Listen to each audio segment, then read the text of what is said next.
Good morning. Welcome to the WEX Wakeup for Monday, December 18th. I'm Christy Matino. Senator Lindsey Graham says lawmakers aren't anywhere close to reaching a Ukraine border deal as time runs out to pass Israel and Ukraine aid before the end of this year. I think this will go into next year. I've been talking to the people at the table. The White House got engaged 5 days ago.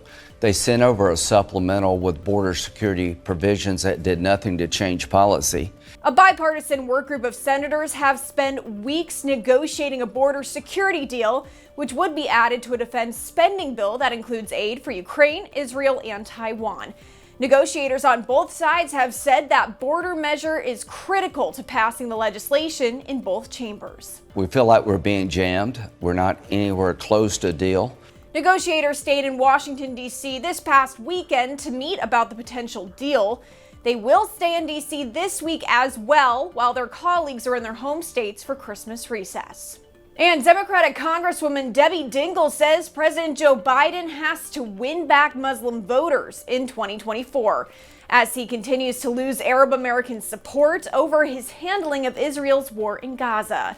Dingell said she lived in the city of Dearborn, Michigan, which has the largest Arab American population of any city in the country. I know this community. They are hurting.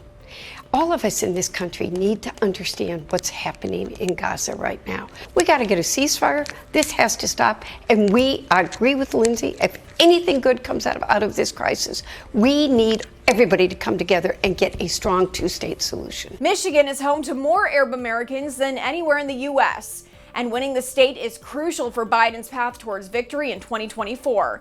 And former President Donald Trump told his supporters in Nevada to vote as if he were losing in an effort to encourage voter turnout. He was in Reno on Sunday to rally support for his campaign, and during that speech, Trump listed the number of leads he currently has in the polls and then told his voters to ignore those leads. Pretend we're losing by 3. You got to do this because, the worst thing is everyone thinks, oh, what do we have to vote for? Trump is killing them. And then bad things happen when that. Pretend we're losing. Back in 2020, Trump narrowly lost Nevada to President Joe Biden. And years later, Trump has refused to concede that race and still refers to the election as rigged.